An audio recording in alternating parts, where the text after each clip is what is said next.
ಧ್ವಜದ ವಿಚಾರ ಸಾಕಷ್ಟು ಚರ್ಚೆಗೆ ಬರ್ತಾ ಇದೆ. ಕುಮಾರಸ್ವಾಮಿ ಅವರು ಕೇಸರಿ ಶಾಲ್ ಹಾಕ್ಕೊಂಡಿರೋದ್ರ ಬಗ್ಗೆ ಟೀಕೆಗಳು ವ್ಯಕ್ತ ಆಗ್ತಿದೆ. ದೇವೇಗೌಡರ ಮಗ ಕುಮಾರಸ್ವಾಮಿ ಅವರು ಕೇಸರಿ ಶಾಲ್ ಹಾಕ್ಕೊಂಡು ಮಂಡ್ಯದ ಬೀದಿಲಿ ಹೋರಾಟಕ್ಕೆ ಬಂದಿದ್ದಾರೆ. ಎಲ್ಲ ಒಂದು ಕಡೆ ಜಾತ್ಯತೀತ ನಿಲುವಿಗೆ ಎಲ್ಲ ಒಂದು ಕಡೆ ಧಕ್ಕೆ ಬಂದಿದೆ ಅನ್ನುವಂಥ ಚರ್ಚೆ ಆಗ್ತಿದೆ. ಅಲ್ಲಿ ಹೋದಾಗ ಈಗ ನಾವು ಅವರು ಒಂದುಗೂಡಿ ಕೆಲಸ ಮಾಡ್ತಾ ಇದ್ದೇವೆ.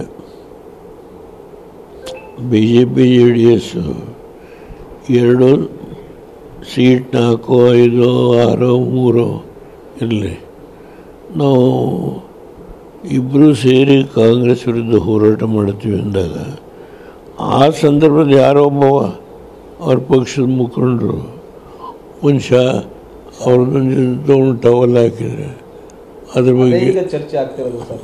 JDS ನಾಯಕರು ಕೇಸರಿ ಸಾಲ ಹಾಕೋಬಿಟ್ರಲ್ಲ ಅಂತ ನಾವು ಒಪ್ಕೋತೀನಿ. It's not necessary, I do agree. But ಯಾರೋ ಅವರ ಸಂದರ್ಭ ಹಾಕಿದರು, ಅದ್ರ ಬಗ್ಗೆ ದೊಡ್ಡ ಜಗಳ ತೆಗಿಲಿಕ್ಕಾಗತ್ತ? ಇನ್ನು ನಾರ್ಮಲ್ ಕೋರ್ಸ್ ನಮ್ಮ ಪಾರ್ಟಿದೇ ಹಾಕೊಳ್ಳಲ್ಲ. ನಾನು ನೋಡಿದ್ದೀನಿ ಅದನ್ನು. I have seen that.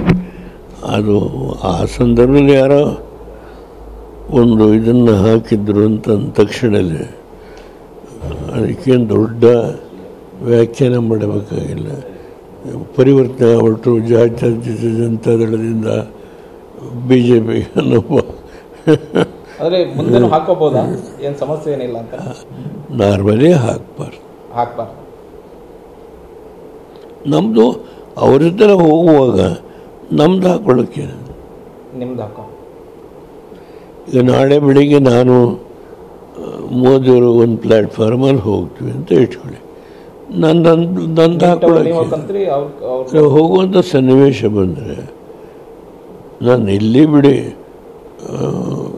ನಾವೊಂದು ವೇಳೆ ಅವರು ಗೌಡ್ರು ಪ್ಲ್ಯಾಟ್ಫಾರ್ಮಿಗೆ ಬಂದೆರಡು ಮಾತಾಡಲಿ ಅಂತಂದರೆ I may go and speak. ನಮ್ಮ ಫ್ಲಾಗ್ ಹಾಕೊಳ್ಳೋಕ್ಕೆ ನಮ್ಮ ಇದನ್ನು